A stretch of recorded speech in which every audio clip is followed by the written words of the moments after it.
别以为你学会了几个菜式就了不起了。我告诉你，在我跟前你狗屁都不是，还想肖想我闺女，早点死了那条心吧。胡掌柜，我本无意和你作对，我说过我喜欢厨艺，但是学会后绝不会在清水镇开店。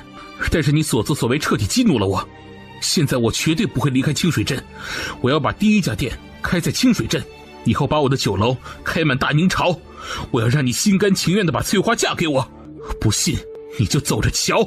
大哥，你一定能行。陈峰，你说大话也不怕闪了舌头，就你也配和我斗？就你当了3年杂工，也就学到点皮毛，差得还远着呢。那咱们就走着瞧。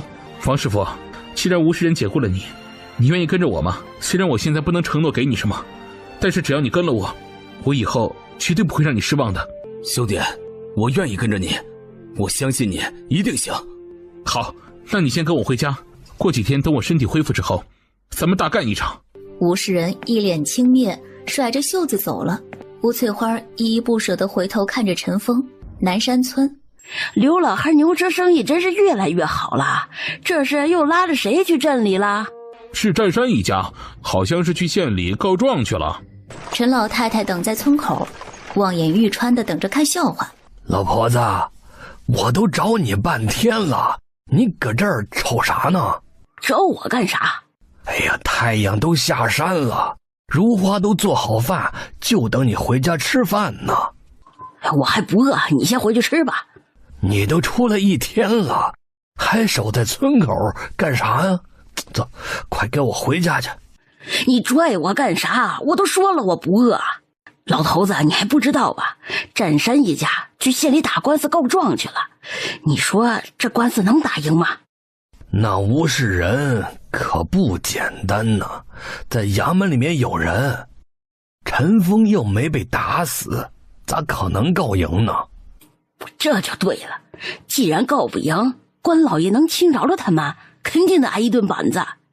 没错，告不赢官司，那挨打是避免不了的，打死那几个不孝的混账东西才好呢。放着秀才亲戚的身份不当，非得逞能，装大瓣蒜。这回啊，就应该让他们吃点亏，长点脑子。哎，对，你跟我想一块儿去了，把他们一家打残才好呢。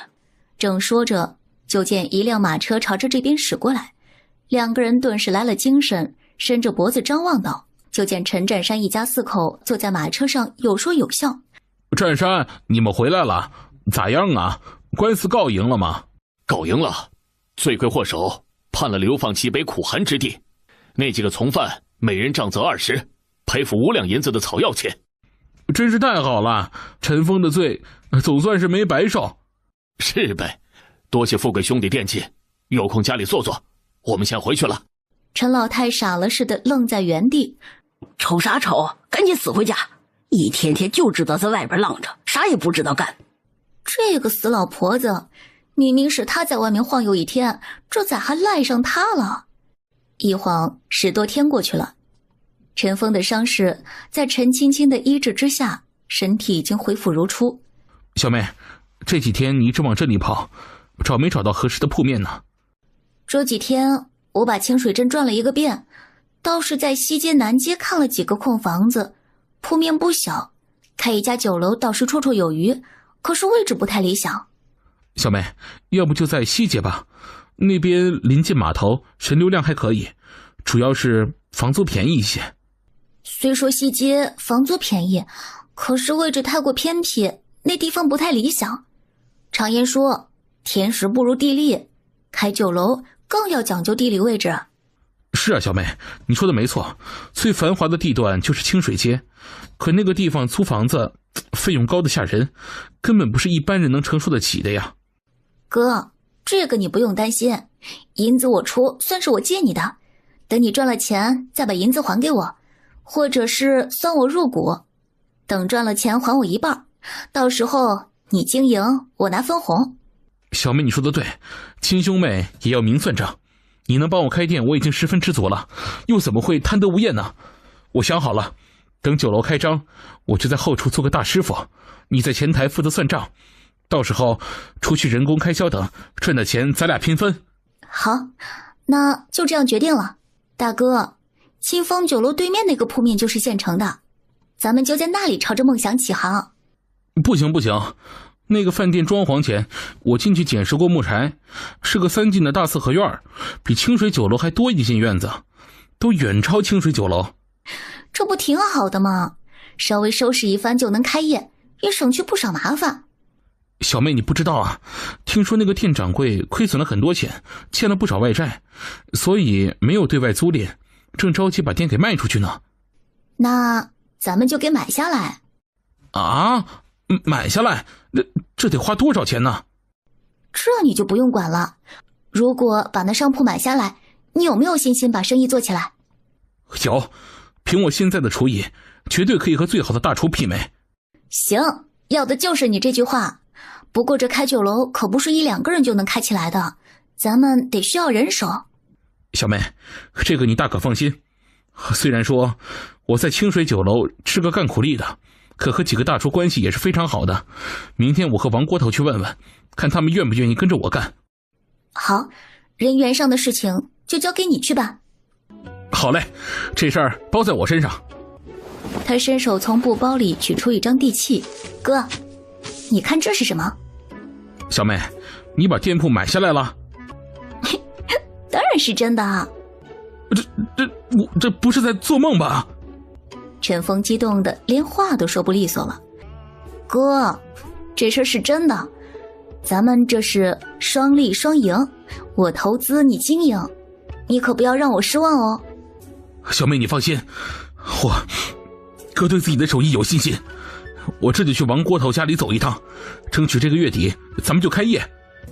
陈峰喜不自禁，迫不及待的就去了王锅头的家里。此时的王锅头愁眉苦脸的坐在院子里。王老哥，你在家吗？哎呀，好兄弟啊，可算是把你盼来了。咋样，是不是你的酒楼开起来了？已经选好地址了，就在清风酒楼对面，咱们明天就去收拾，选个黄道吉日准备开业。好，我家的日子都要过不下去了，你来的真是及时啊。老哥，俗话说孤木不成舟，独木不成林嘛。虽然酒楼买下来了，可光靠咱俩可不行，人手根本就不够用，你看能不能帮着找些帮手啊？兄弟，这件事儿你就交给我，这么些年我也结交了不少志同道合的哥们儿，只要我一句话，他们肯定会过来帮忙的。那真是太好了。老哥，若是能把刘大哥和梁大哥请过来，那咱们岂不是如虎添翼啊？你说的没错，梁菜墩儿一把菜刀出神入化，那刘大勺的一副炒勺用的是炉火纯青，二人也早就看不惯吴世仁的作风了。前几天又给你当堂作证，估计是在清风酒楼的日子那也不好过呀。咱们挖个墙角应该也不难。那感情好啊，如果梁大哥刘大哥愿意过来帮忙，我绝对不会亏待他们的。好，就冲你这句话，我明天就去找人，咱们争取早点开门纳客。陈峰和王锅头又把细节敲定，这才离开了柳条村。傍晚时分，陈青青亲自下厨，做了一大桌子的菜。他让陈峰去堂房喊了陈占良一家过来，打算一起吃个饭。二叔、二婶儿，你们来了，赶紧坐。青丫头啊，今天是啥日子啊？咋做这么多好吃的？今天是个好日子，大家快坐，一会儿我再告诉你们。爹娘、二叔、二婶儿、大哥大宝，首先庆祝咱们从老宅分出来，过上了咱们自己能做主的日子。对，第一杯酒啊，庆祝咱们的日子越来越好。闺女，这一切都是你的功劳，爹谢谢你。青丫头，二叔呢也不会说话，但二叔心里都懂，这酒二叔干了。说完一饮而尽。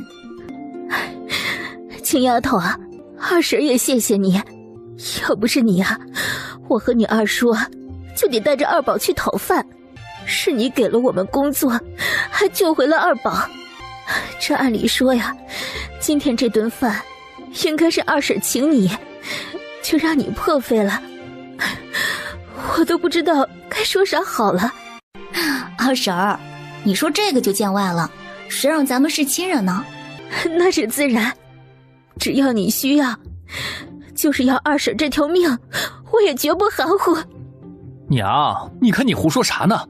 我青青姐要你的命干啥？嘿，青青姐，最该说感谢的人应该是我，是你在野狼谷救了我，教会我认字记账，还给我一份这么好的工作，我才有底气让我爹娘和老宅分家。大宝，你不用谢我，这都是你肯努力的功劳。陈峰眼含内疚。小妹，都是哥哥没本事，没能护住你，反而让你替我出头。哥以后一定努力，争取有一天能够在你需要的时候保护你。大家都不用客气，咱们是血脉相连的家人，这一切都是大家一起努力的结果。只要心思正肯干，这日子一定会越来越好的。青丫头的话有理，若是像某些人一样，只知道一味的索取，想不劳而获，那才是扶不起的阿斗，抹不上墙的烂泥。青青姐，我也谢谢你，要是没有你，我就再也见不到爹娘和大哥了。等以后我长大了，一定对你好。好，那二宝可要快点长大。对了，闺女，你不是有事要说吗？到底是啥事儿？爹娘，我打算和我哥去镇里发展，明天就走。闺女，咱家现在的日子已经算是村里的巧手了，上镇里去干啥呀？听娘的话，咱们哪儿也不去。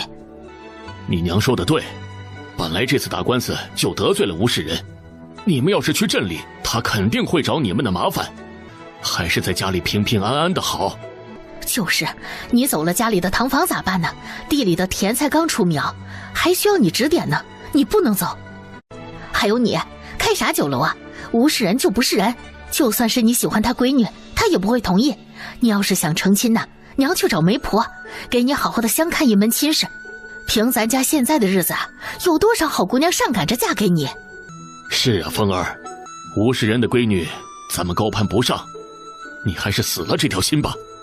爹娘，儿子就喜欢做菜，去镇里开酒楼不光是为了翠花，更是想证明自己。至于成家，儿子根本就没想，我只想成长强大，有一天能保护你们，保护小妹。至于和吴翠花的感情，顺其自然就好了。爹娘，我已经长大了，待在家里固然安稳，可是也会错失很多机会。我偶然学会医术，学会了一身的本领，我喜欢看病救人。你们放心，我虽然去了镇里，可是每月月中和月末我都会回来，不会耽误教大伙儿种甜菜。至于堂坊，交给大宝打理，我非常放心。拗不过儿女，林氏和陈占山只好点头同意。大宝，这堂坊我就交给你了，每天的进货出货一定要记清楚，我每个月都会对账，月底回来给大家结工钱。至于刘记杂货铺还有安阳杂货行的货款，你每次去镇里送货给我送过去就行。我离开之后你会很忙，所以工钱我每个月给你找1两银子，你要好好干，别辜负我对你的信任。青青姐，堂坊的事儿我一定好好经营，保证把账目记得清清楚楚，绝对不会给你拖后腿。好，我就是去镇里开医馆，又不是不回来了。你们这样，我真的有点舍不得了。闺女心胸远大，有抱负是好事，你拉个脸干啥？对对对，好事儿！大伙儿快吃，一会儿菜都凉了。清水镇如意楼，王锅头已经在门口等候多时，他的身后还跟着4、5个和他年纪相仿的大师傅。哎，陈峰，你可来了，你真把这里买下来了。王老哥，这就是咱们的店铺，以后你我一起努力，争取把咱们酒楼越做越好。放心吧，兄弟。哎，你们几个赶紧过来，见过陈掌柜。陈掌柜，我是赵大强，专做卤菜。我叫张石，是一位川菜师傅。我叫钱小虎，会改刀。各位师傅辛苦了，这如意酒楼里面装潢不错，咱们就不用再另行装饰了，只要这几天把各个房间的卫生打扫好，然后准备好各种食材就可以营业了。酒楼能不能做好，可就全都依仗着各位了。掌柜的放心，只有生意好了，我们才能踏实的干下去，自然不敢懈怠。好，那大伙儿先收拾着，我和王老哥还有一点事出去办一下。小梅，我跟王大哥约了凉菜墩、刘大勺，你要不要一起过去啊？不了，你们去忙吧。记住，他们能来固然好，不来也不要让他们为难。我知道，那你忙你的吧，我和王大哥走了。去吧。他现在只想尽快的把药铺给开起来。陈峰和王国头来到了和刘大勺他们约定的茶楼雅间。梁大哥、刘大哥，你们可算是来了！哎，快请坐。陈峰、王大哥，你们约我们出来到底啥事儿啊？二位兄弟，你们想不想离开清水酒楼？想，咋不想啊？老哥，你都不知道，这自从我和老刘给陈峰做了证，吴世仁横竖看我们不顺眼，现在店里连个杂工都没有。这我是一边切菜，这一边干着杂工的活。干点活倒也不算啥，可你们不知道啊，赵天、王七等人对我们俩是处处排挤，完全不把我们俩当人看。只要是饭口一过，我和老梁就得刷盘子、洗碗、蹭大勺。不知道的还以为我们就是干杂工的。要不是因为我，两位哥哥也不会遭人排挤，都是我害了你们。兄弟，这事儿跟你没关系，你也是受害者。我们去给你作证是心甘情愿，不赖你。陈峰，你就别自责了啊，这稍微有点良心的人都不会坐视不理。老哥，你刚才说离开清水酒楼，难道你找到了好的去处？是啊，你赶紧说说。两位兄弟，那吴世仁根本就不是个人，你们就别再给他卖命了。这俗话说嘛，仨人一条心，黄土变黄金呢。只要咱们兄弟拧成一股绳，抱着膀子一起干，准能赚回来一座金山银山。你们看咋样？不行，我们家人口多，都指望着我这点工钱过日子呢。真要是不干了，我家人就得挨饿。是啊，咱们连本钱都没有，这咋在一起干买卖啊？老何，你这不是痴人说梦吗？梁彩墩也是摇头苦笑。这个你们就别担心了，陈峰已经把如意楼买了下来，只要你们愿意过来跟着陈峰干，绝对不会亏待你们，给的工钱那是只多不少。两人皆是一惊，如意楼比清风酒楼还大，这小子说买就买，看向陈峰的目光不由多了几分考量。梁大哥、刘大哥，吴世仁给你们1个月开3两银子的工钱，只要你们愿意跟着我干，我给你们1个月开4两银子，到了年底还有分红，你们看咋样？行，我去。我也去，不过得再过半个月，不然我这个月的工钱吴世仁肯定不会给我的。老刘说的对，我们不能让吴世仁占便宜，该给的工钱这1文都不能少。没错，付出就得有回报，不能便宜了吴世仁。那咱们就说定了，下个月月初你们就过来。好，那我们先回去，不然吴世仁一会儿又该甩脸子了。陈青青买了2盒糕点，径直去了安阳县。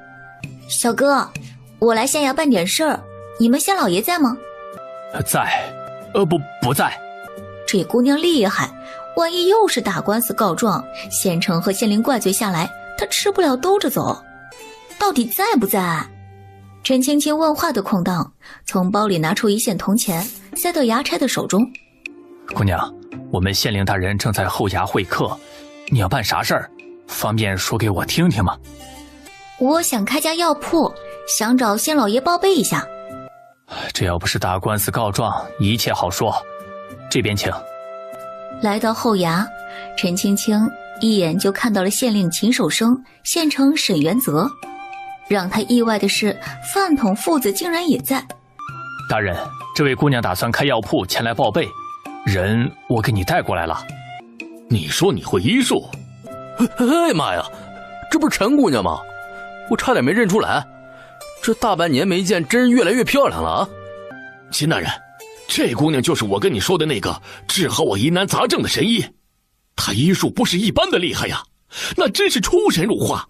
特别是那一手银针，扎的人浑身上下都得劲儿，那叫一个舒服。对，陈姑娘那可是神医中的神医啊，曾经告诫我禁欲禁色，我听她的话，那可是咬着牙强忍着半年没碰女人。哎，你们猜怎么着？我媳妇儿竟怀上了。魂儿，你说的是什么混账话呀？你半年没碰媳妇儿，你媳妇儿咋能怀上孩子？那孩子是你的吗？舅舅，你胡说啥呀？不是我的种，难道是你的？你这孩子，舅舅不是那个意思，舅舅的意思是……行了，舅舅，你赶紧闭嘴吧！我说我半年没碰女人，可半年一过，我立马跟我媳妇儿大战一场，没过2月，我媳妇儿就有了身孕。你就说陈姑娘医术好不好吧？魂儿说的没错，陈姑娘的医术确实非同凡响。说着，他朝着陈青青身边走了2步。陈姑娘，在下早就想去拜访你了，可一直没时间去。我可是一直听你的话，再没做过一件恶事。范老爷积德行善，必有福报。你家不是要添丁了？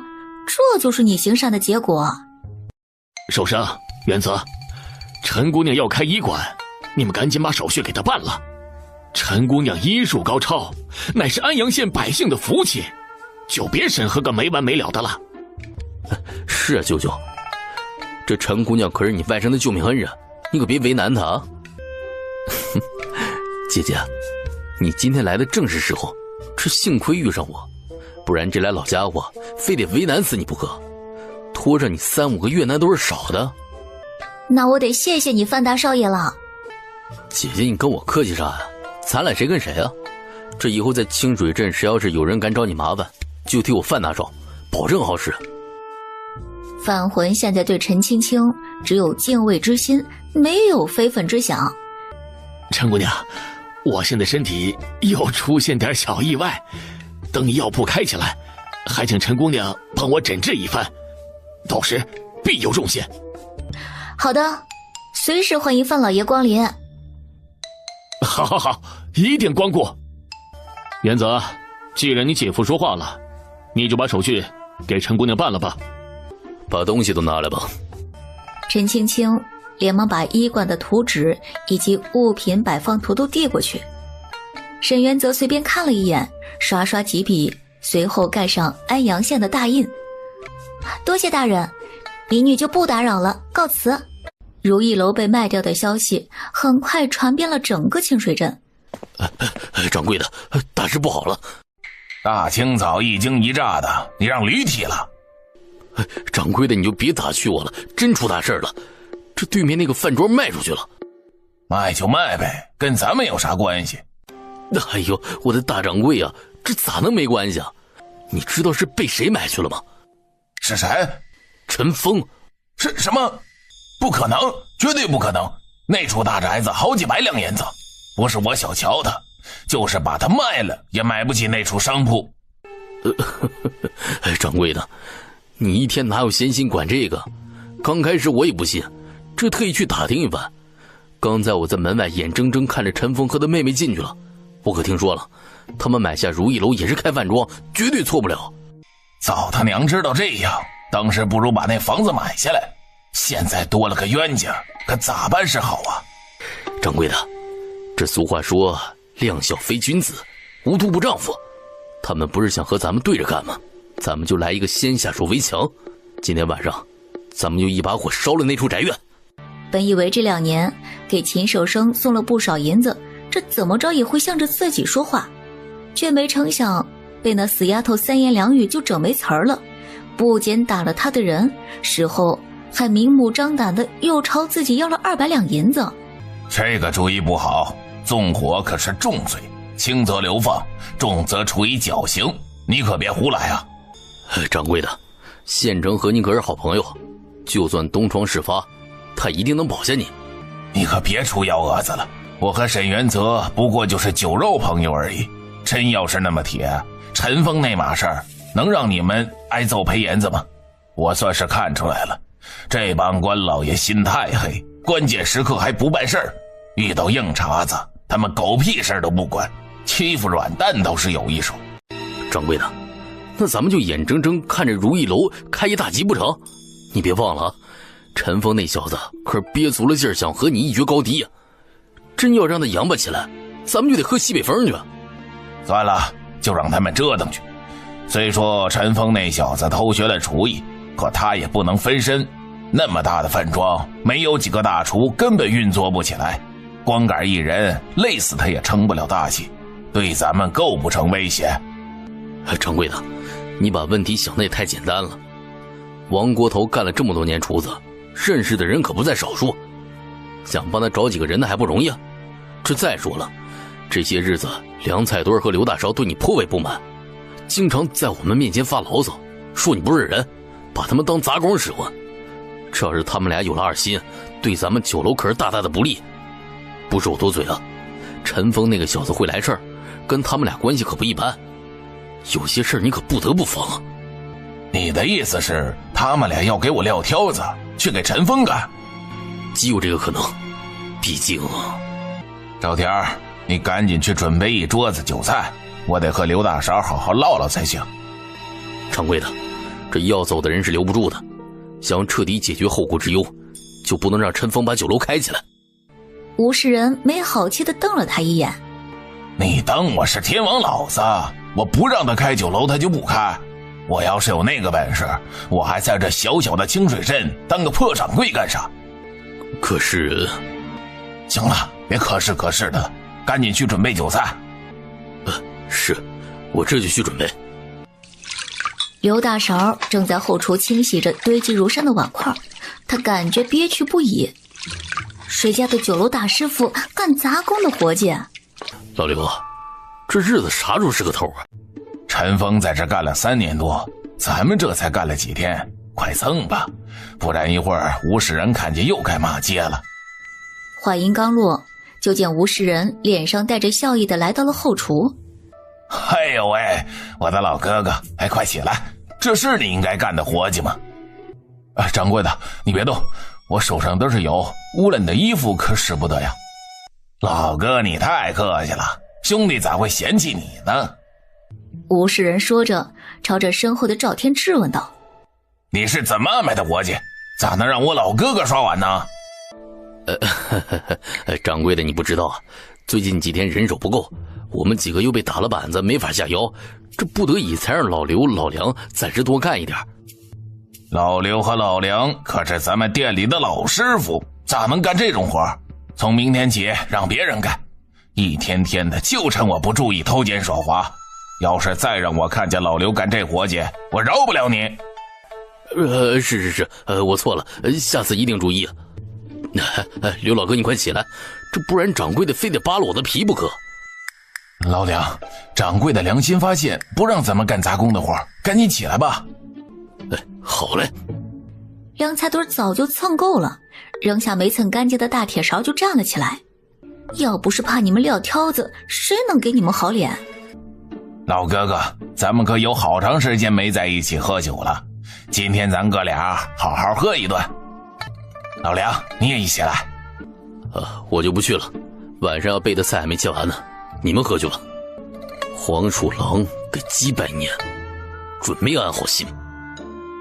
刘大勺被吴世仁连拖带拽的进了包房，只见桌上摆着几个小菜，还有一壶小酒。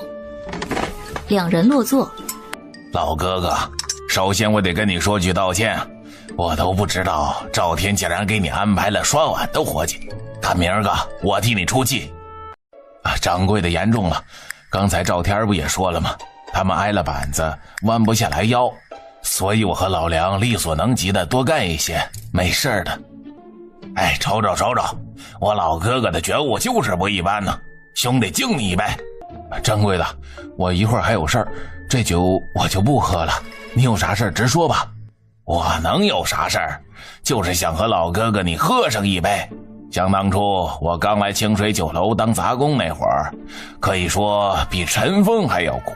若不是老哥哥你特殊照顾，经常把好吃的留给我，我真没信心坚持到能够当上学徒。你现在虽说在我手下干活，可我一直都把你当成师傅看待。这杯酒你就当我这个徒弟敬你的，你要是不喝就是瞧不上我。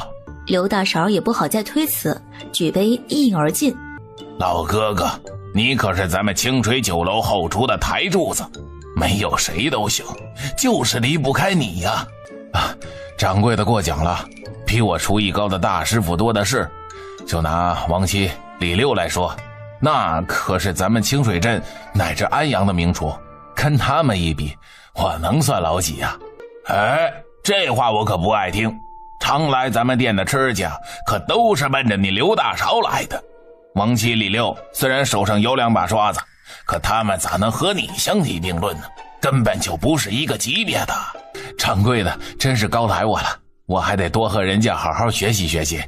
老哥哥为人就是太低调，不过我喜欢。来，咱哥俩再干了这杯。两人一饮而尽。吴世仁从兜里掏出一个钱袋子，递到刘大勺的面前。老哥哥呀，这是10两银子，您赶紧收下。掌柜的，现在还没到开工前的日子，你这是何意啊？这工钱好像给多了。不多，从今以后你的月钱比王七、赵六高3成。不过这件事儿你知我知，千万不可让第3个人知道，免得人多嘴杂，说我偏心。他一定已经知道如意酒楼要开业的消息，怕自己离开，所以拿钱收买人心。谢谢掌柜抬举，那我就先收下了。收下，你必须收下。掌柜的，银子我收了，你的心我也领了，那我就回去干活，你先喝着。好，去吧。如意楼，小妹，人员已经到位了，就差前台小二了，还有后厨的杂工，你赶紧写一张招工启事吧。好，我这就写。大哥，你虽然学成了厨艺，但是不识字，这可不是一件好事。依我看，等如意楼走上正轨之后，你得好好学习一下。等以后生意做大，大宁朝都有你的分店，到时候你连账本都不会看，这岂不是非常吃亏？小妹，我听你的，咱们的如意楼真能做起来，我就去孔府学院学习。学无止境，大哥，你一定会越来越优秀的。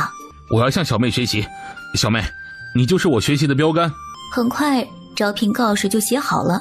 陈峰拿了浆糊出去张贴。陈青青知道开医馆自己一个人肯定忙不过来，聘请2位坐堂郎中，还有医馆学徒也必不可少。随手又写了一张招聘启事，也贴在了门口。一切就绪，就等着开业。安阳县沈府后院。相公饶命，妾身知错了。哼，你个水性杨花的贱人啊，臭不要脸的，竟敢光天化日之下跟人家眉来眼去，我看你真是挨打没够啊你！相公，我没有，我真的没有，你当我眼睛瞎了呀？他满脸绝望，在范家他受尽侮辱，饭桶根本就不能人道，用尽了一切的办法侮辱他。原以为跟了沈元泽能翻身，他陈若兰究竟是造了什么孽，要受这般的搓磨？恨陈老汉夫妇见钱眼开，更恨陈青青那个贱人设局害他。若是有机会翻身，定要将那村姑碎尸万段。贱人，是不是我不能满足你，所以你才朝三暮四啊？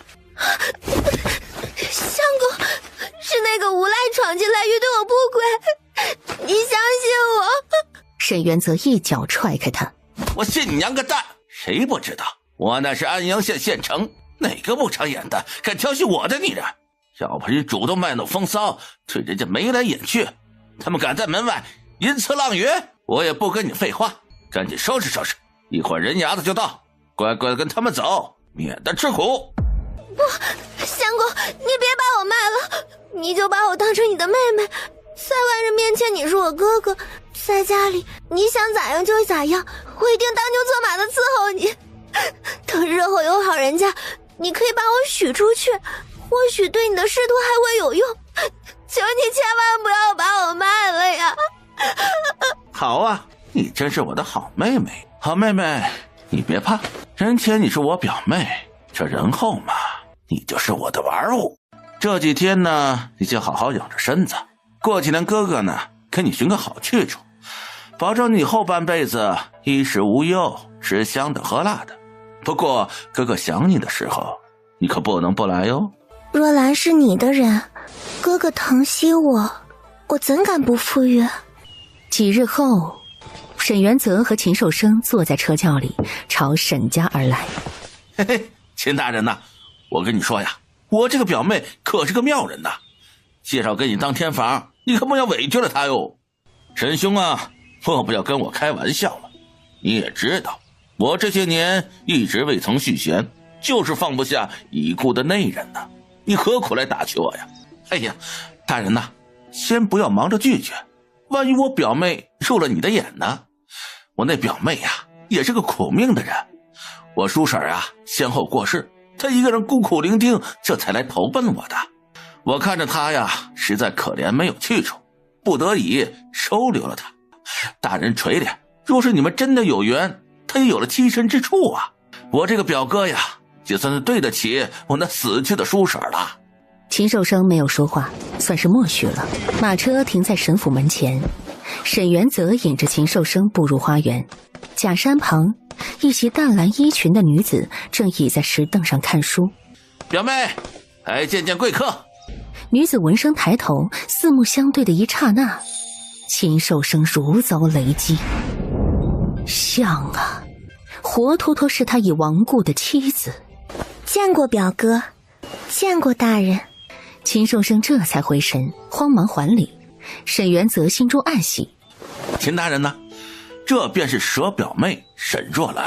哎呀，父母早逝，孤苦无依，这才来投奔下官的呀。小女子沈若兰，见过大人。沈姑娘，不必多礼。秦大人，怎么样？你对我表妹还满意吗？满意，满意，太满意了。沈兄啊，择日不如撞日，明天就是良辰，我和若兰小姐明日就成亲。送走魂不守舍的秦寿生，沈元泽折回内室。妹妹，这归宿可满意呀？明日你就是县令夫人了，可莫忘了哥哥。哥哥的恩情，妹妹铭记。盐运司的差事，妾身会替哥哥留心的。快！清水镇如意楼前鞭炮震天。诸位父老，如意楼今日开业，凡进店用膳者赠安阳香茗1壶，点心1份，结账再打7折，连会3日，还望乡亲们多多捧场啊！哎呦，哎，这个活动可真够实惠的。哎，就不知道这饭菜做怎么样？是啊，记得原来这里也开过一家饭庄，当时开业那会儿也闹得十分隆重，可菜品照对面的清水酒楼那差远了。吃过一次啊，我就没来过了。不到1个月就关门大吉，嘿，没想到现在又开了一家酒楼。哎呀，虽说这活动诱人，可要是不好吃，那不是白花钱吗？开玩爷们儿，你这担心可有点多余了。没看到门口站着几个大厨吗？那可是咱们这儿有名的刘大勺，他祖上那可是宫里边的御厨，只要吃过他做的菜，嘿，再吃别的大厨做的，那立马就不香了。哎，听说对面吴掌柜呀，气得跳脚，刘师傅、梁师傅啊，都撂挑子不干了。以前我经常上那对面的清水酒楼吃饭，就是奔着这刘大勺去的。没想到他现在到这新开的酒楼里了，我得上去吃一顿去。哎，走，尝尝去。刘师傅这手艺，那错过就可惜了。一时间，酒楼门外马车喧嚣，店内人声鼎沸，美食的香气四溢，每一张桌子都围满了食客，生意极为火爆。吴世仁看着对面的如意楼门庭若市，客流不断，不由得气得咬牙切齿。刘大勺菜墩子竟然真的给他撂了挑子了，真是给脸不要脸。掌柜的，他们这是明着打擂台啊，咱们不能干看着呀。急什么呀？鸡蛋碰石头罢了，他们能打折呀，咱们就不能。明日呀，也搞店庆，我倒要看看谁家底子厚。哎，对，掌柜，你这个主意好。凭咱们在清水镇多年的声望，就不信干不过一个穷小子。翌日一早，清水镇的父老乡亲们呀，为答谢诸位多年厚爱，自今日起，本店大酬宾10日，凡进店用饭，哪怕只点1盘花生米，酒菜通通7折。同时他得意地瞥了一眼对面冷清的如意楼。俗话说得好啊，不怕不识货，就怕货比货。咱们清水楼的滋味，那可是镇上头一份啊！欢迎各位赏光品鉴。我的天，这太阳从西边出来了！清水酒楼的大掌柜竟然大出血，酒水还打7折，简直难以想象。可不嘛！哎呦我天哪，这比对面的如意楼实惠多了。这机会难得，我得把他们家招牌菜我吃个遍我。哎，走，哎，今儿个一定要喝个痛快。顷刻间，清水酒楼人声鼎沸，觥筹交错，喧嚣不绝。吴世仁望着对面门可罗雀的如意楼，笑得痛快呀！这兔崽子想跟他斗，不玩死他！如意楼内，陈峰颓然坐在椅中，望着空荡荡的厅堂，在门口张望的王锅头急得直跺脚。这个吴世仁可真够不是人的！咱们新店刚开张，他就和咱们打起了价格战，这是明摆着想把咱们的生意搅黄啊！是啊，太不是东西了，就是小人一个。哎呀，光骂有啥用啊？得想法子呀！陈峰猛然抬头，挂新牌，所有菜品65折。吴世仁得报，鼻子都气歪了。嘿，给我挂6折！陈峰毫不示弱，一挂牌6折。一时间，两家酒楼平分秋色，看似热闹，实则刀光剑影。半月后，陈峰有气无力地趴在桌子上，听着孙账房给他算账，除去大师傅、杂工、小二的工钱和进购原料的钱，总共赔了50两。明天停止打折啊！可是，若是再继续意气用事，争夺客源，不仅救不了如意楼，反而会加速如意楼倒闭，价格战只会两败俱伤。若要留住客人，咱必须另辟蹊径。没事的，大哥。俗话说万事开头难嘛，生意会越来越好的。想要聚财，必先聚人，等有了人气，财气自然就随之而来了。想把生意做出名，咱们必须要拉住每一位客人，不然门庭冷落，生意很难兴旺。哎，对，陈姑娘你说的对，我刚才也是这么想的。想要把生意做起来，首先聚人气才行。话是这么说，可是咱们这随随便便一顿饭菜，就足以花掉普通人家半年生活所需饮料。这老百姓都精打细算过日子，就是想改善一次伙食，也不会来咱们这种高档酒楼。是啊，刘大哥说的没错，平民百姓根本不可能来咱们这种地方吃饭，除非咱们能推出一道物美价廉还备受欢迎的吃食才行。大家都别发愁，我倒是会做一道小吃，咱们可以尝试一下。酸辣粉儿，刘大勺不由得眉头一皱。我学厨几十年，未曾听过还有这种吃食。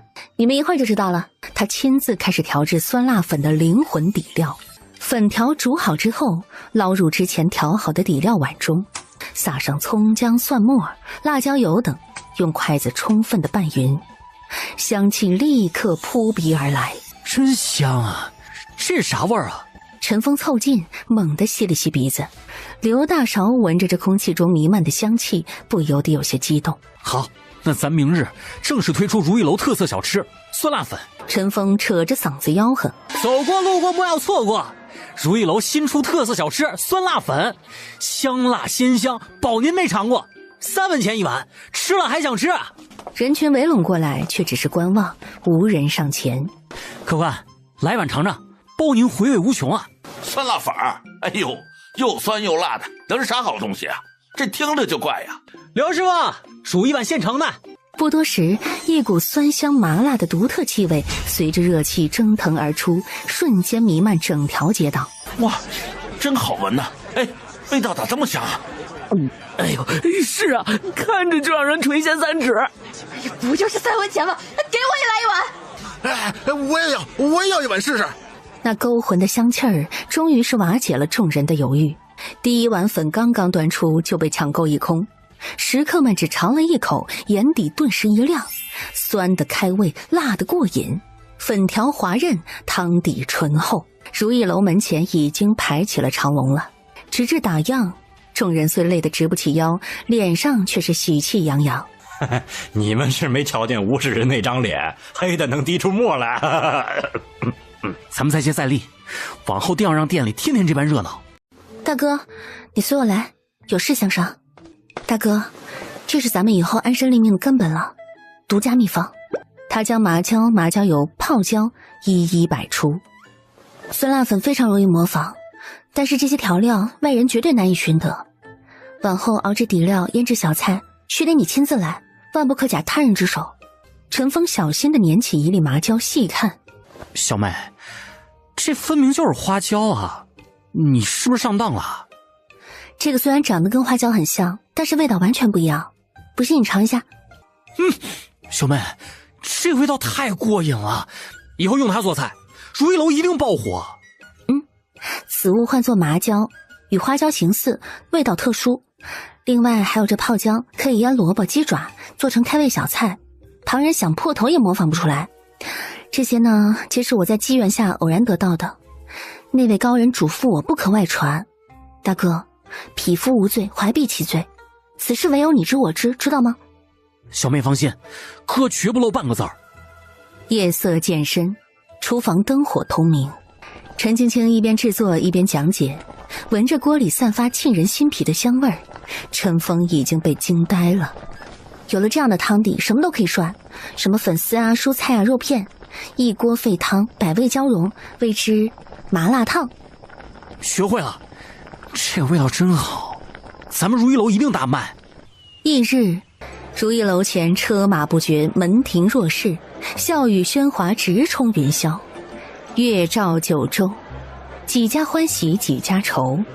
对面的清水楼内，这帮臭不要脸的，竟弄出个什么酸辣粉、麻辣烫，就那上不了台面的东西也有人去捧场，真不知道那些人是不是缺心眼儿？那玩意儿能他娘的好吃吗？他？嘿呦，掌柜的，你可别小瞧那道小吃。听传闻，那东西色泽鲜红透亮，香气扑鼻，都不用品尝，光用鼻子闻就足以让人垂涎3尺了。吴世仁让伙计很快地端回一碗酸辣粉，夹起一筷子送入口中，酸辣鲜香瞬间在舌尖炸开。这粉条子拌醋辣，有什么吃头啊？赵天等人察言观色，纷纷附和：就是油腻辣口，上不得台面。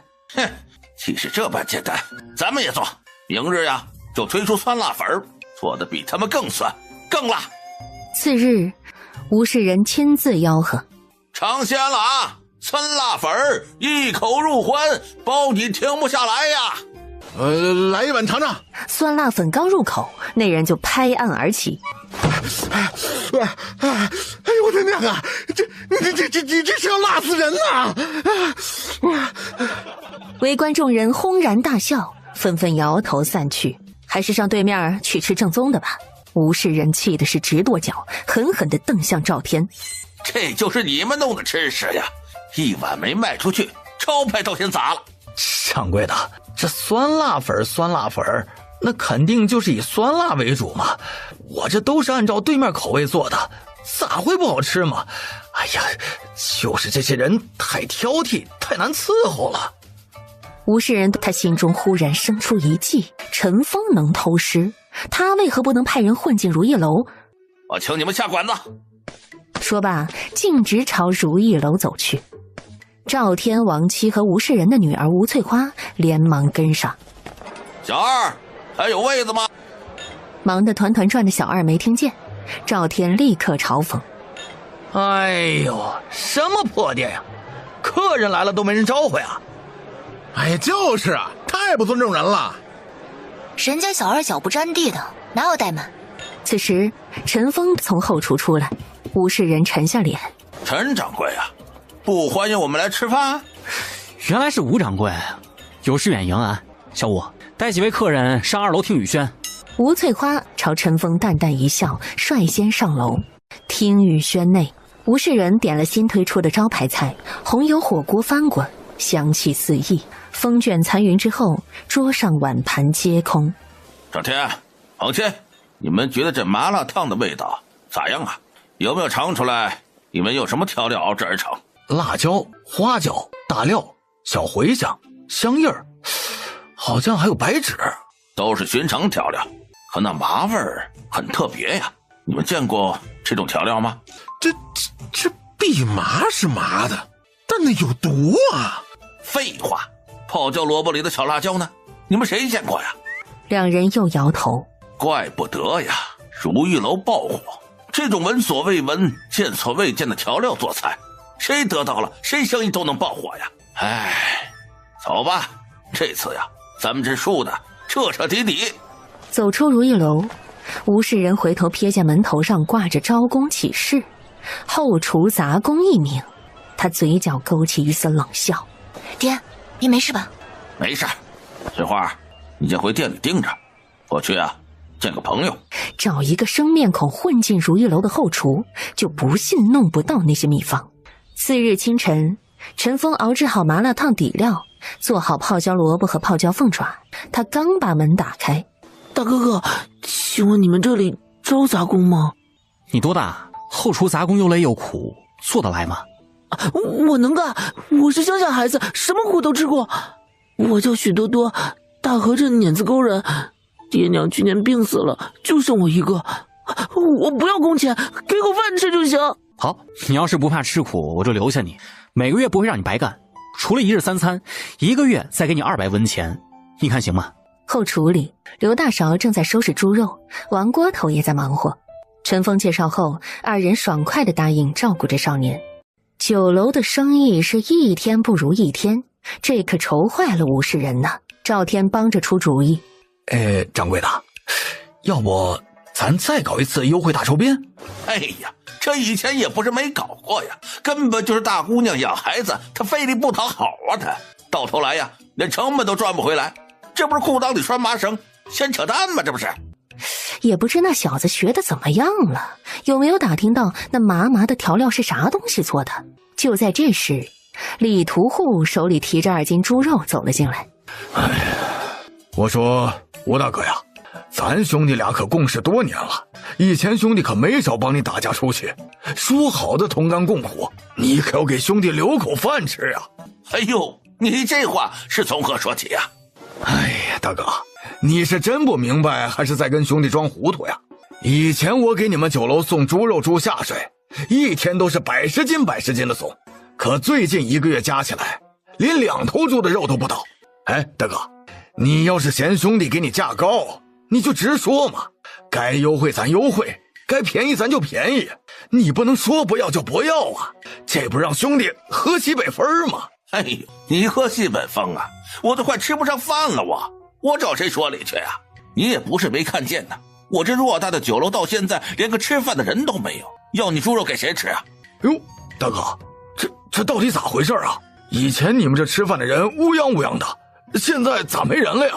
哎呦，清水镇巴掌大的地方，你能不知道啊？我呀，被人顶垮了。我后厨从前那个小杂工陈峰，让他在我眼皮底下都是。如今他开的如意楼啊，快被我逼上绝路了。大哥，有人敢弄您的生意，那就是跟我过不去。切，一个小杂工，我找几个兄弟收拾他，保准让他乖乖滚蛋。要对付他，还用你出手啊？你知道他妹妹是谁吗？你这条腿，还有你堂哥的腿，是谁废的？啊，是那个死丫头啊！陈峰的妹妹，陈青青。兄弟呀，俗话说，有恩不报非君子，有仇不报枉为人呐。你和你堂哥的腿都是被那个死丫头弄残废的，这个亏你们兄弟就如此咽下去，可不是兄弟你做事的风格呀。李屠户背后冒出冷汗，但他强作镇定。是，好男不跟女斗，我懒得跟他计较。兄弟，你不是真怕了吧？哼，我怕他？他算个球呀他！我现在就是不想惹事儿，一心只想赚钱罢了。赚钱？我要是关了账，你还赚个屁钱呢你！哎，你呀，道上的兄弟多，赶紧帮着好好想想主意呀。这事成之后啊，我保证亏不了你。李屠户沉默良久。行，这都好说。可你应该知道，我那帮兄弟都是一帮不见兔子不撒鹰，不见夜影不点灯的穷鬼啊！这钱要是不到位，单凭我自己根本治不了那死丫头片子呀。所以说，你看能不能先给点银子呀？啊！吴世仁心里骂他趁火打劫，面上却笑着答应了。大哥你放心，兄弟一会儿就去安排人制造点麻烦，不把对面的如意楼给搅黄了，你就敲碎我的脑袋。正午，如意楼人声鼎沸，3个彪形大汉晃进店里，捡了一张空桌坐下，扯着嗓子喊：小二，赶紧上菜！几位客官，请问你们想吃点什么？少废话，把你们店里的招牌菜统统都上来。不瞒各位客官啊，我们店呢有10几道招牌菜，真要都上来，在座的几位客官肯定吃不了。要不你们看看菜谱，从中挑选几个。看你娘个脑袋，老子不识字，捡最好的上。就是，我操，废他妈啥话！再磨蹭，扒了你的皮！小二见来者不善，赶紧去后厨传菜。酒足饭饱之后，刀疤脸悄悄将一只死苍蝇弹进了汤汁里。小二，你他娘的赶紧过来！你他娘的是不是找死？睁大你的狗眼，给老子好好看看，这他娘的是啥？你竟然给我们吃这东西！小二低头，心里一紧，菜里竟然飘着一只死苍蝇。苍蝇，死苍蝇！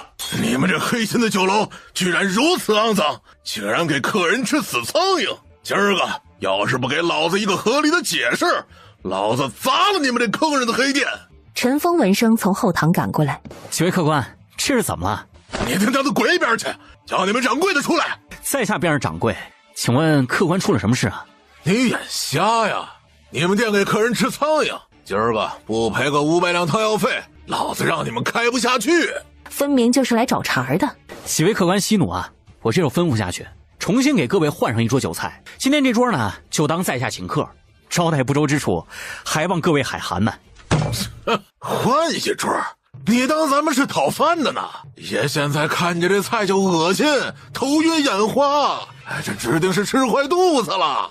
哎呦，不赔钱，今天咱就躺这儿了。小子，识相点，拿500两银子出来，咱们就当啥也没发生，不然先砸了你这店，再拿着证据去县衙，告诉你倾家荡产。大家都过来瞧瞧啊，这就是如意楼的招牌菜，点个大肘子，万送一只死苍蝇，太他娘的恶心了！正当吴世仁听得暗喜之际，吴掌柜，既然来了，怎么不进来坐坐？你这鬼头鬼脑的在我们酒楼门外面偷瞧啥呢？哎呦，我听见吵闹，过来看个热闹，不行吗？行，怎么不行？只怕这热闹是要让吴掌柜失望了。这位客官先别发火，让我看看你说的苍蝇在哪儿呢。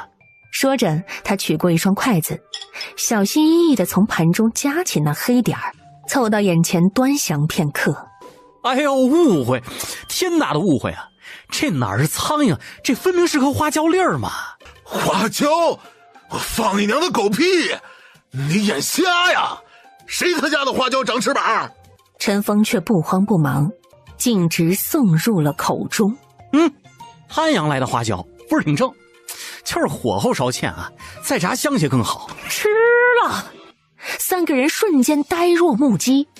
你把苍蝇吃了？客官，您真眼花了，这确实是花椒，不过炸的欠点儿，模样是有些特别。你放屁！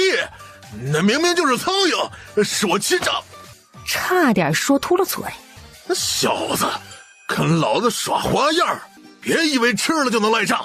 在你们店吃肉苍蝇，必须给交代，不然我砸了你这黑店。既然如此，那我们只好报官，让官府来查明真相。真要定你们个无故滋事，那可是要施以墨刑，劳役3年呢。一听真要见官，几个人顿时就慌了。图哥，今儿咱们兄弟算是栽了，这事儿就算了吧。好，算你小子狠，咱们走着瞧。说罢，起身便要招呼同伙溜走。且慢！陈峰跨前一步，拦住去路。各位，饭钱还没结呢。你说啥？你还想要饭钱？你他娘的别给脸不要脸！老子吃出苍蝇还没朝你要钱呢，你竟然还蹬鼻子上脸！信不信老子砸了你这黑店？诸位口说无凭啊！我方才吃的也只是花椒，吃饭付钱天经地义。小二，算账。掌柜的，酒菜加打碎的碗碟，一共5两银子。5两，若不付，咱便一同去衙门，请青天大老爷评评，这天下有没有白吃白喝的道理？都哥，好汉不吃眼前亏，算了，破财消灾。最终，他极不甘心地从怀里摸出李屠户给的那5两银子，终究是狼狈而去。吴世仁见事情搞砸，气得只想骂街。对不起诸位，刚才出了点小意外啊，现在已经没有事了，请大家落座继续用餐。小妹，你啥时候来的？医馆不忙了？大哥方才不是吃的挺香的吗？这会儿倒恶心了？小妹都瞧见了，我要是不吃，麻烦就大了。真要是传扬出去，对咱们如意楼影响很大，弄不好就得关门啊。哎，这种事情你能吃1次，你还能吃2次吗？要是他们下一次再来说菜里吃出了什么蟑螂、老鼠，难不成你全要吃下去啊？以后要是再有人来捣乱，不管是苍蝇、老鼠还是蟑螂，你统统塞回他们嘴里去，恶心谁也不要恶心自己。小妹说的是我迂腐了。这么晚了，谁还在呢？他借着月光望去，只见那一道瘦小的身影正在灶台边上窸窣地翻找什么，细看竟是后厨的杂工许多多。莫非是吴世仁派来的细作？翌日午后，便见许多多溜出后门，左顾右盼地闪身进了清风楼的后巷。大哥，许多多有问题。他将昨夜所见道出。你是说他是吴世仁派来偷秘方的？是与不是，咱们跟过去一看便知。多多呀，是不是把配方弄到手了？没找到，自从去了如意楼，儿子一直在找机会学习配方，可后厨的大师傅们从来没做过，都是陈峰亲自制作，并且不让任何人帮忙。至于爹爹说的泡椒，儿子更不知道他们从哪里进购的。多多呀，你再去盯着，找到机会呀，一定把配料弄明白，最好弄清楚他们在哪儿进购的原料。爹，儿子不想去了，不是儿子怕累，而是陈峰哥哥对我太好，我这样做很不安心。你不安心，咱家的生意都快黄了，你不把手艺学回来，难不成以后想让你娘跟你去讨饭呢？你提及母亲，许多多眼眶泛红。他自幼便知自己是见不得光的外室子，母亲日夜期盼能被接进吴家。吴世仁总推脱说，等嫡女吴翠花出嫁之后，便迎接他们母子。可这一等就是多年。儿子知道了。儿啊，爹也不想你去受苦啊，可爹真找不到合适的人选了，你就再忍忍啊，等把配方学会，爹呀一定把你娘和你接回家。此时三人把里面的对话听了个一清二楚。吴世仁啊，吴世仁，你可真不是人，为了一己私欲竟让亲生儿子去当杂工，不过恐怕要让你失望了，许多多我们用不起。谁让你们进来的？赶紧滚出去！翠花，你咋也在这儿啊？他是谁？翠花，你听爹解释啊！不，我不听！你骗了我，你骗了我娘，你就是一个大骗子！吴翠花似是受到莫大的打击，朝外跑去了。陈青青可不想管别人家里的破事儿，拽起愣神的陈峰就出了屋子。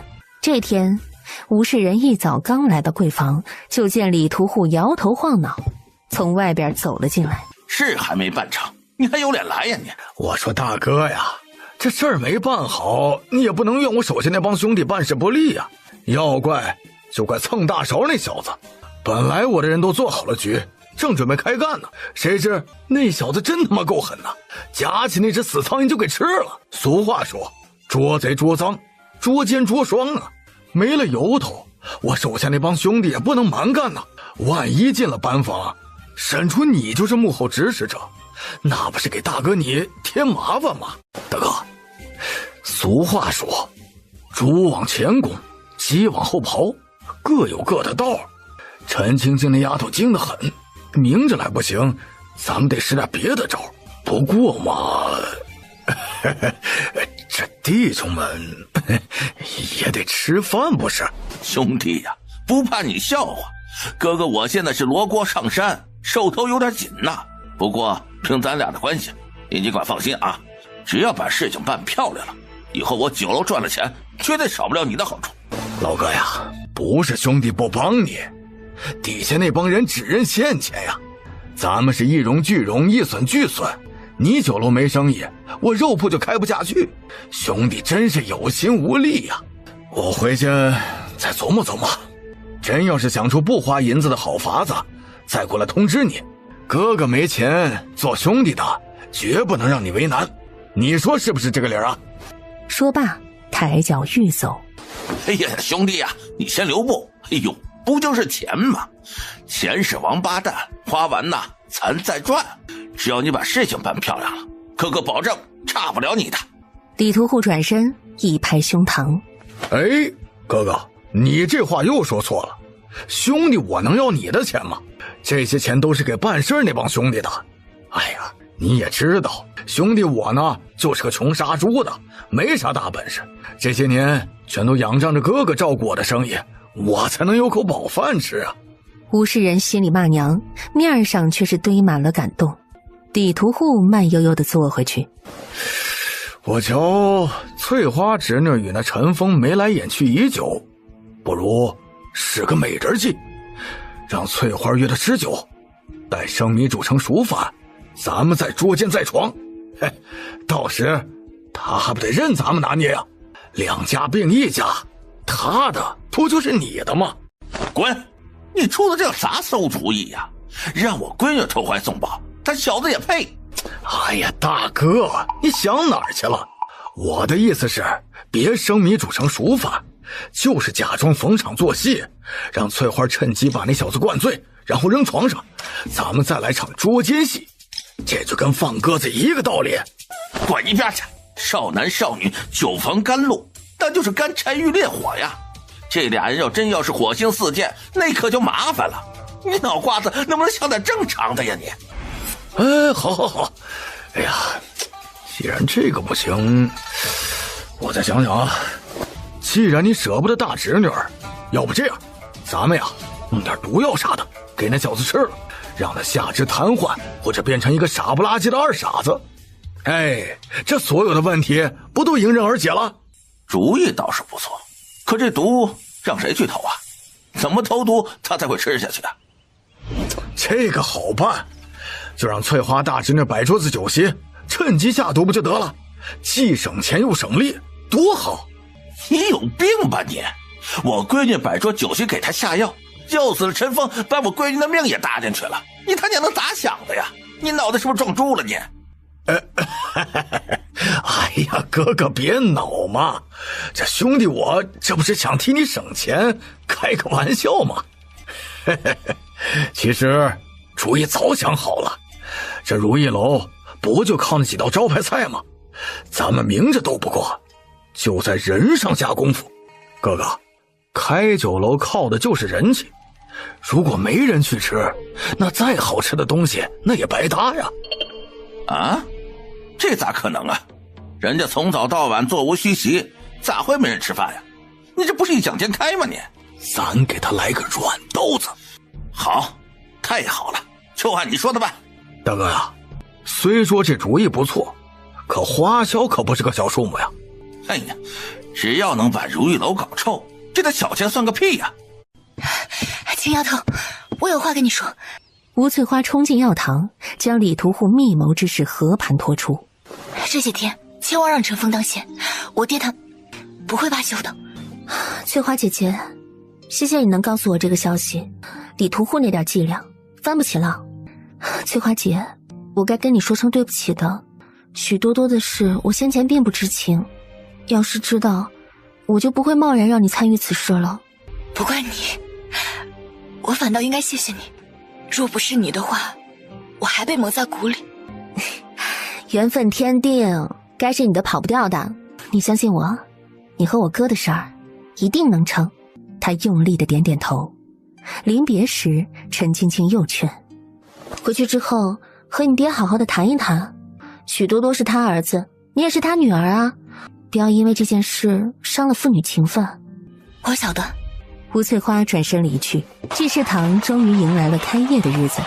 各位父老乡亲，今日济世堂开业特设有义诊，7日内店内所有的草药均半价出售，7日后恢复原价。当下便有不少人攥着自己的方子涌进了门内。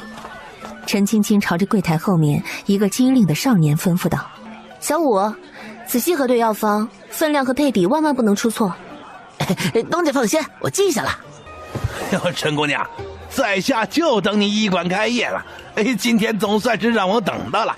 哎呦，小小贺礼，不成敬意，陈姑娘可不要嫌弃啊！陈青青起身接过，让范老爷破费了。哪里话？陈姑娘乃是我再生父母啊！哎呀，不仅治好了我的晚期，我儿媳妇也快要临盆了。这一切都是陈姑娘的功劳。在下一直没有找到机会道谢，今天过来就是当面道谢的。陈姑娘，我这头疼了半年了，不知道姑娘能不能给我看看？我咳嗽，一直断断续续，也请姑娘给我开2副药啊。陈姑娘啊，我胸闷气短呀，也有几个月了，吃了很多药都不见效啊，这到底咋回事啊？哎，凡事总得有个先来后到啊，范某可是头一个来的。陈姑娘，您先给我瞧瞧。陈青青微不可察地蹙了一下眉，引饭桶进了内室。陈姑娘，这病实在难以启齿，就是防微之中，力不从心啊。范老爷尽管如实说，我不会取笑你的。从把陈若兰起进门开始，郎中看过了，说我没病啊，就是肾亏虚。可我每天各种补啊，鹿茸啊、人参啊、王八汤啊，喝得我鼻血直流啊，就是不行。想要治好此病的话，先得把一切补药都停了。每日晨跑5里地，能助你强身健骨。早晚各饮桑叶茶2杯，半月即可见效。切记啊，以后要继续做善事，积攒善缘，万不可行恶。他连连称是，付了诊金，抓了桑叶茶，千恩万谢的去了。陈青青重回堂外，候诊的队伍已经排得非常的规整，接连数诊皆是对症下药，患者无不面带感激的离去。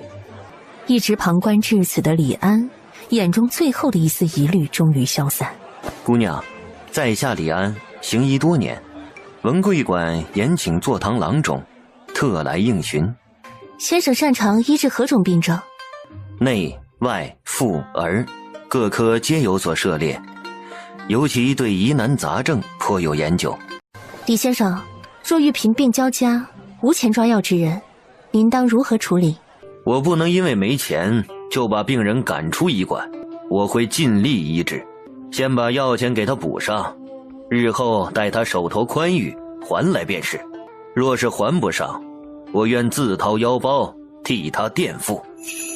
好，李先生，您明日便可来上工了，工钱1个月2两银子。多谢陈姑娘赏识，在下一定竭尽全力，绝不辜负姑娘的信任。李先生乃是良善之人，能把病人放在第一位，我很感动。紧接着，陈青青又交代了一些细节，李安一一记住。医馆慢慢地走上正轨，看病的人也越来越多。自从如意楼推出了独家秘制菜肴之后，人气爆棚。陈峰万万没有想到生意会如此之好。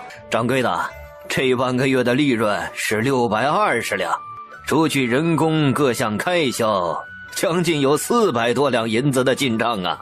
陈峰震惊，两人正沉浸在喜悦之中呢。掌柜的，不好了！咋了，小虎？外面出啥事儿了？快要乱套了，还是你亲自去看看吧。陈峰赶到酒楼门口，顿时被眼前的景象惊呆了。各位大爷大娘、大哥大嫂、小弟弟小妹妹，请跟我来如意楼后门歇歇脚啊！我给大家准备吃食，略尽绵薄之力。各位行个方便，高抬贵脚挪挪窝。我这酒楼马上就到饭点了，你们这么多人堵在这里，客人没法进店呢。这你想让我往哪儿让啊？我就觉得这地方光溜，躺着舒服。我们哪儿也不去，你要是想当好人，你把吃的给我们拿过来，我们就在这吃。就是，想当活菩萨就别来那虚的，直接把吃的送来。你们做你们的买卖，我们睡我们的觉，两不相干。这群人油盐不进，分明像是来找茬儿的。后厨的刘大勺、王锅头等人抄着家伙就要出来赶人，陈峰急忙拦住他们：“别动手，动了手咱们就输了。各位大爷大伯、叔叔婶子，我们做的是生意，做生意呢讲究以和为贵。不知你们是遭人蒙蔽，还是我们哪里有得罪大家的地方？不管是什么原因，只要你们有难处，尽管说出来，我们会尽最大的努力帮助大家。”你哥哥我难处可大了，你还不知道呢。哥哥早就过了而立之年了，可现在还是光棍一个人。哎，你看能不能帮哥哥找个媳妇儿，然后再帮忙安排个住处？嘿嘿，要是这样，哥哥也就不当要饭的花子了。嘿嘿嘿，没错，我也少个暖被窝的。你要是能帮我们成个家，我们也就不出来要饭了。你们不要太过分了，要是再敢无理取闹，堵在我如意楼门口，别怪我们不客气。我呸！你少在这吓唬人！我们还是那句话，这不是你们家炕头，也不是你们家祖坟，我们就在这躺着，就是关老爷来了，我们也不怕。大哥，你这是捅了乞丐窝了。小妹，这些人根本不是什么要饭的乞丐，他们是来找茬的。这些人就是一群蒸不熟煮不烂的滚刀肉，要我看，甭跟他们废话，直接报官，让官府来收拾这帮无赖。不，像这种事儿，报官也未必管用。万一官府放任不管，或者就是把其中那几个挑头的人抓走，根本就是治标不治本。过后这些人再变本加厉怎么办？连几个臭要饭的都对付不了，那咱们还做啥买卖，开啥酒楼啊？直接开干，把他们打跑得了，还跟他们废啥话呀？哎，这样更不行。难道你还没看出来啊？那些人就是泼皮无赖，万一伤到人，他们就有可能趁机闹事儿，赖上咱们。真要是都聚到酒楼里，那可就麻烦了。到那时就算是报官，咱们也不占理。小妹，实在不行，咱们就去报官吧。见吴世仁正伸着脖子朝这边眺望，嘿嘿，好啊！我看你这如意楼还怎么开？张后厨，备好咱们新研制的酸辣粉儿，今日客人呢都得涌到咱们这儿来。得意忘形之间，李屠户摇头晃脑走了过来。大哥，咋样？兄弟这招好不好使啊？哎呀，好兄弟啊！这次啊，你可算是帮了哥哥的大忙。走，屋里坐，咱们边喝酒边看热闹去。他们越是闹，就说明背后越是有人指使。小妹，要不今日暂且歇业，硬撑着客人也吃不安生。现在想歇，怕也由不得我们了。大哥，你先在此周旋，记住，无论他们如何挑衅，绝不可以先动手。我稍后便回。你去哪儿？找保长。哎哎，天上下雨地下流，镇上有家如意楼，如意楼里没好人，小二就像那丧门神，账房先生爱金银，厨师刨过绝户坟，店掌柜专踹寡妇门。你他娘的是不是找死啊？哎，来来来，打呀，朝这儿打，不打你是我孙子。嘿嘿，打了，老子就他妈躺在这儿，讹得你倾家荡产。你个臭不要脸的无赖！我已经派人去请保长了，你要是不想摊上事儿，赶紧给我滚蛋！保长？哼，保长他算个屁！我一没偷二没抢，我就在这歇歇脚，他能拿我咋地啊？有本事动手啊！不敢，你就缩回那壳里去！怂包！陈峰强忍着怒意，光天化日，朗朗乾坤，你们不要欺人太甚！哎。就欺负你了，怎么着？我听说有人在如意楼闹事儿啊，是谁啊？王期长安好，在下乃是如意楼的掌柜陈峰，本无意套扰王期长，可这些乞丐也不知道从哪儿来的，今天一早就在我们如意楼门口闹事，扰乱我正常的生意，还望王期长主持公道。你这人会不会说话呀？别没事找事好不好？我们就是一群穷要饭的，啥时候闹事了？仗着有几个钱就欺负要饭的，老爷明鉴。是这掌柜的瞧不起我们穷要饭呢，还吓唬说要报官抓我们呢。你们颠倒黑白！王期长鼻腔里哼了一声。如意楼开业至今，这掌柜的竟连份像样的拜礼都没有送过，分明是没把他放在眼里。陈掌柜，他们既没堵门，也没打砸，怎算闹事啊？开门做生意，心胸何必如此狭窄啊？陈峰心头一凛，这话里话外的，竟是偏着那群无赖了。王期长，咱们又见面了。啊，原是陈姑娘，你这是来用饭？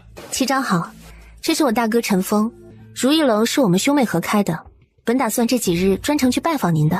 陈姑娘，你在这清水镇开店本来就是好事，拜访我就算了。至于这些乞丐，他们本就是无家可归的可怜人，既然没闹事儿，就得饶人处且饶人，你就莫要再追究了。王期长，我没有追究，就是想让他们挪窝，别挡在我店门口就行。我开的是酒楼，他们在我店门口一坐，这客人也没法进去啊。陈掌柜，你为人怎么如此霸道啊？这些人既没捣乱，也没闹事，人家坐在这儿碍你啥事了？怎么就影响你的生意了？你这不是无理取闹吗？说罢，竟是径直离去了。大哥，我看这门口的那些乞丐不像是坏人，或许我们可以从他入手。恐怕不行，刚才我已经说了，给他们准备吃食，让他们挪去后门，可他们根本不听。没关系，这些人虽然挡在门口，却没有人开口谩骂，而是木讷的服从，一定是有难言之意。儿啊，你快醒醒啊！你这是咋了？小孩面色苍白，双目紧闭，已然昏厥过去。狗子，醒醒啊！快醒醒啊！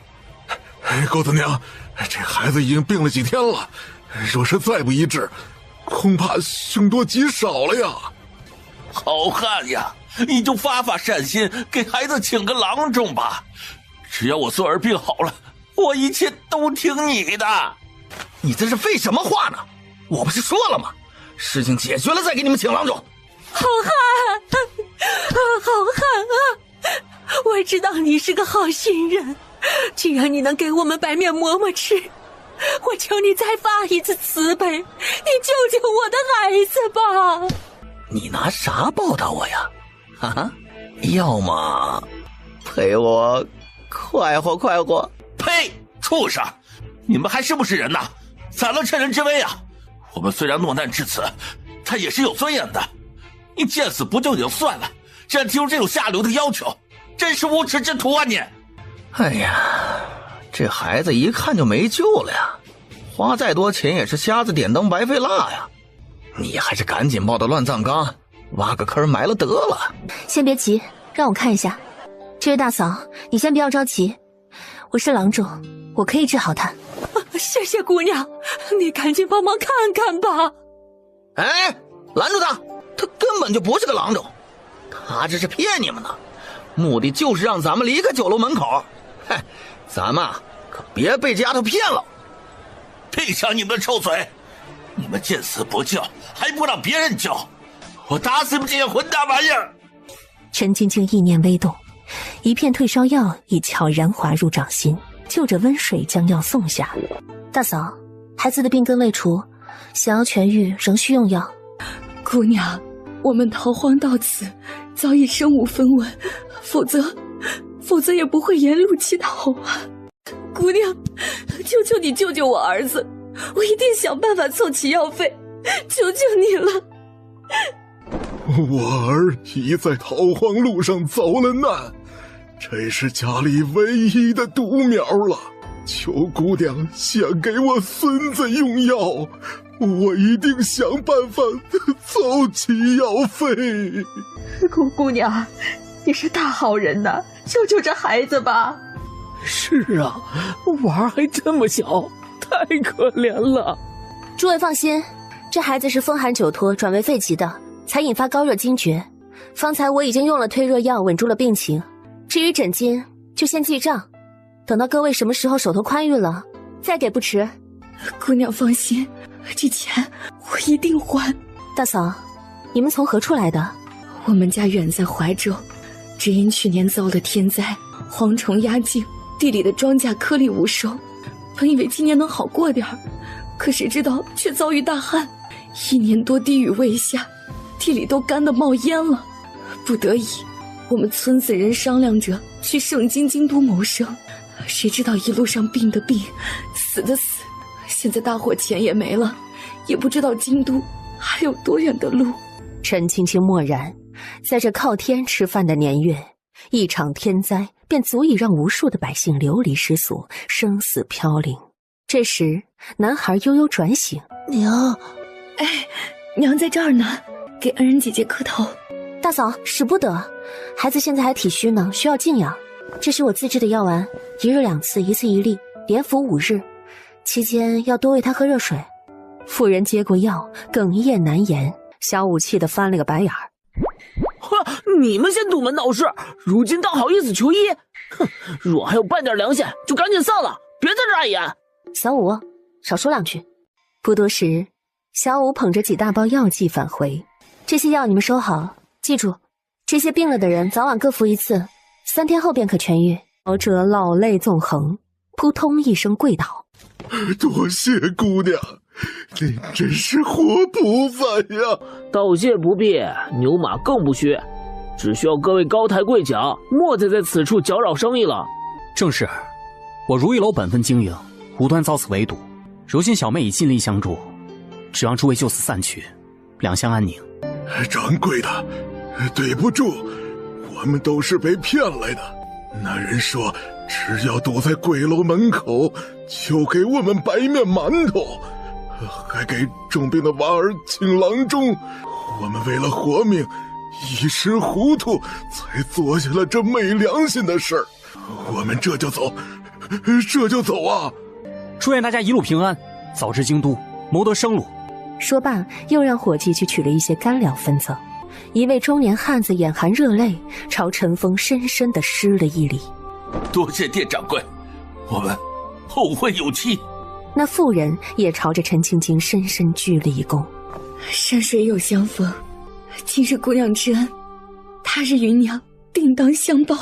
哎，你们别走啊，都赶紧给我回来！兄弟们，这地方挺好，咱今儿啊就在这儿不走了。哎，对，这地方好，咱们今儿晚上就在这儿睡了。天当被，地当床，左手当枕头，是右手做新娘，一觉睡到大天亮啊！各位，好言好语你们不走，那你们就好好在这儿做乞丐，怎么可怜怎么装，这样才会有人给你们施舍。至于吃饭的问题，你们放心，一会儿客人剩下的残羹剩饭，我让小二给你们留着。一盆凉水兜头浇下。哎呦我操！你瞎呀？没看见大爷坐这儿？陈青青挑眉一笑，学着他的腔调：“这既不是你家的炕头，又不是你家祖坟，我爱往哪泼往哪泼，你管得着吗？”你个臭丫头片子，别以为我们好欺负，真要惹急眼了，我们连自己都打。趁众人不备，他指尖轻弹，药粉悄然飘向最近的那几个无赖。不多时，萝卜头忽然觉得脸上一阵刺痒。哎呦妈，怎么这么痒啊？你小子发什么浪呢？不是马子哥，真痒，钻心的痒。瞧你他妈那点出息，让你少去花落浪着，这回好了，不会是得了花柳病了吧你？马子哥，你就别打击兄弟了，真的快痒死我了！快帮我挠挠后脊梁。麻子脸刚伸出手，忽然觉得自己脖子上也传来了一阵蚁噬般的痒意。哎，这咋回事啊？我这儿也咋痒痒了？哎呀，昨晚上咱兄弟几个睡一块儿，不会是谁身上长虱子了吧？哎呦，萝卜头，你的脸！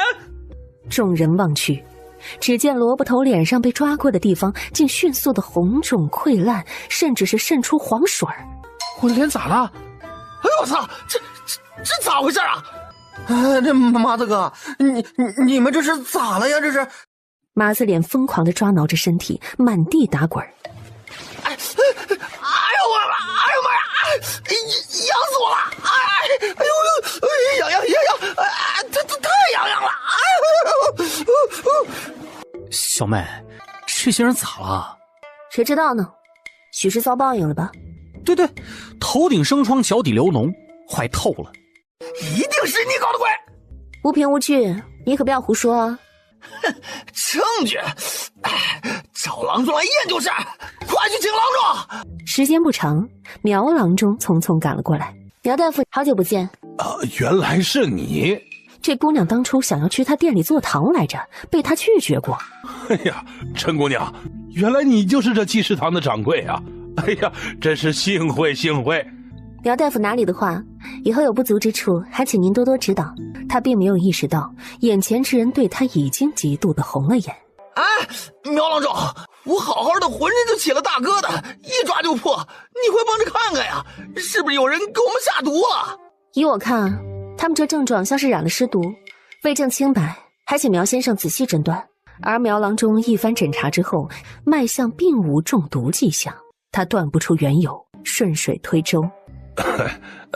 陈姑娘好眼力，老夫诊断结果亦是如此，却是尸毒之症。几位近日可曾接触过腐尸？没有啊，苗大夫，这尸毒病你可能治啊？此症罕见，老夫无能为力。完了，都怪你，窑子里什么样的没有，你偏要去帮他。哎，行了，都他妈给我闭嘴！我要死了，我还没活够呢！苗郎中，快救救我呀！苗郎中嫌恶的连退数步，生怕被感染。你们离我远一点，我都说了，这病我治不了。陈姑娘，就闻你医术高超，擅长各种疑难杂症，既然你光凭双眼就能诊断出这3人得了尸毒，我想你一定有办法治好他们吧？苗先生说的是，这病我能治。哎呦，陈姑娘，救救我，救救我，求你救救我呀！你们堵我店门，坏我生意，如今还想让我救你们，凭什么？我们不是人，不是人，不该堵在这里捣乱。求你大人不计小人过，别跟我们一般见识呀！陈峰讥诮道：“你们这帮无赖，活着糟蹋粮食，死了污染土地。依我看，死了正好。我们错了，我们不是人，我们不该干这档事儿。以后我一定改，一定改，保证痛改前非。要是我说话不算数，天打五雷轰，死无葬身之地。您大人有大量，就让你妹妹救救我们这些人的狗命吧。”好，有人指使你们来给我捣乱，那你们可得好好说说，你们到底受何人指使？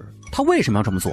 是沙桌的李屠户，他说你们抢了清风酒楼的生意，让我们办乞丐堵门，一天给5两银子，事成后再给50两。他还记恨陈姑娘让他瘸了腿，不想让你们好过。李屠户一个卖肉的，为何要替清风酒楼出头？因为清风酒楼买他的肉最多，现在清风酒楼生意不好，他的肉卖不出去了。吴世仁又答应事成之后给我们50两银子的报酬，所以他才替他出头。原来如此。看在你们老实交代的份上，或许能求我妹妹出手。不过方才所言需签字画押。画，我们画。3人争先恐后，陈峰将证据收好。我可以给你们医治，但是我要知道你们是如何感染尸毒的，接触了何种尸体，腐烂几何，是男是女。唯有对证，我方可下药。请陈姑娘明鉴。3日前，我们兄弟上山打猎，追一只野兔，误入了一处坟地，见一座孤坟被野兽扒开，露出一具女尸。我们心想死者为大，便好心将他掩埋了，谁知竟染着这晦气啊！对，就是这样，我们纯粹是做好事啊。就这些，掩埋尸身时，可有旁人看见？就这些，真的，我要骗你，我就是小狗。谁骗人谁走路摔死，吃饭噎死。闭嘴，哪儿说话哪搭茬，你咋跟个欠灯似的？你们所染乃是极为罕见的腐尸症，亦称鬼缠身。此症奇痒入骨，一挠即溃，先烂肌肤，后腐五脏，痛不欲生。若是不及时医治，3日之内必全身化为血水。3人听的是魂飞魄散。欲治此症，需服我秘制的镇魂百草丹，每月1服，连服3个月。啊！哎呦，姑娘，快给药吧，我真的受不住了。急什么？服药呢，仅能治标。常言道，解铃还须系铃人。此病因湿气而起，欲治根，服药期间必须日行一善，积德赎罪。如若再作恶，阴德有亏，必定前功尽弃，旧疾复发，1日之内烂尽5脏而亡。等，你咋说我们咋做，绝无二言。陈姑娘，你就说吧，你让我往东，我绝不往西；让我打狗，我绝不骂街。只要别让我死，你就是我的再生爹娘，当牛做马我都愿意。对，对，我也去做好事，我去帮人掏大粪、扫大街。取出9颗糖丸，这药加上枕巾，共计50两。哎呦，姑娘，可怜我们吧，我们就是游手好闲之人，头比脸还干净呢。就求求你发善心，把药给我们吧。你想得美，这些可都是一些名贵药草配制而成的。你们要是没钱买药，我可不白给你们。你们还是去别处想办法吧。哎，姑娘别走，我有钱。方才我说的话可记清了？记清了。1月1丸，连服3月，日行1膳。且慢，这药治不得呀。苗郎中，你这话啥意思？哪有治病救人需要日行1膳的说法啊？他分明就是胡说八道，糊弄你们呐！苗郎中，我有什么理由糊弄他们呀？你既然说我是骗子，那这病你给他们治好了，把药丸还给我吧。苗郎中有办法治你们的尸毒。我们信陈姑娘，用不着你多事儿。就是，谁不知道你就是个庸医？当初范财主肚脐眼痒痒你都治不好，还有范家闹鬼，一夜被鬼剃了头，都是这位姑娘给治好的。当初范家施粥半月这事，清水镇谁不知道？苗郎中被怼的是面红耳赤，一甩袖子走了。神了，这都养了？我也不养了。别高兴得太早，记住日行1膳，否则必遭反噬。3个人连连称是。正在此时，嘿，哪个不长眼的，敢在我姐姐店里撒野？范魂领着众家奴大摇大摆地走了进来。姐姐，小弟早想来捧场，一直不得空啊。今天一来就听说有人闹事儿，让我瞧瞧是谁他妈活腻了。范少爷已经无事了，快请进。哎，不急。哎呦，范大少饶命啊！都是误会，是小的有眼无珠了。他指着自己溃烂的脸，你看，我们都遭报应了，以后再也不敢了。哟呵，你这脸都烂成这样了，你们这是干了多少缺德事儿啊？比我遭的报应可严重多了呀！啊，我告诉你，他是我范大少的救命恩人，也是我范大少的姐姐。欺负他，那就是欺负我范大少；和他作对，那就是和我作对。你们赶紧说实话，为啥要来此惹事啊？说出来，本少爷饶了你们。如果不说实话，本少爷今儿就为了恩人破一次戒，不把你们打出屎来，本少爷就不叫犯浑。回范大少，是太平桥那杀猪的李屠户跟清水酒楼的店掌柜让我们来此闹事的。清水楼内，无事人瞪向李屠户。哎呀，你瞅你找的这些都什么混账东西啊！一个个成事不足，败事有余。你说呀，现在咋办呢？咋办？我能咋办吗？谁知道那几个家伙好端端的就得了怪病了，这事儿能赖我呀？正在唉声叹气呢，史太寿仰着脸进来。吴掌柜，范少爷有请。还有你。他冷眼瞥向李屠户，两人虽然摸不着头脑，却也不敢怠慢，硬着头皮跟到如意楼前。范少爷，您找我？我说吴掌柜，听说你那饭馆干不过人家，就背地里用下三滥的手段使绊子，有没有这么回事啊？